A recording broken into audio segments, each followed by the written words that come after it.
Okay, we're back. Wanted to show you the finished product. The window is installed and works really well. And I made the patches for the grab rail out of leather. Got the common sense fasteners in. Everything looks really nice. These wrinkles should come out in the sun. Got the wear strip and the cover for the awning. And on the inside, you can see the pockets made of Fibertex. And nice clear window. And you can see the roll-up window, which has 3 zippers. You roll that up, and I have 2 straps that will secure it up when you roll it up.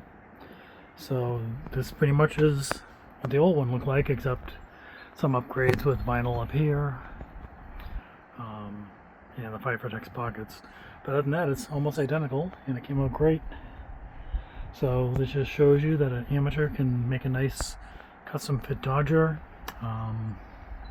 So don't be afraid to try it. So if anyone has any questions, feel free to reach out, leave comments, and if you have any suggestions, feel free to leave them. And don't forget to like and subscribe for more projects on the boat. Thank you very much.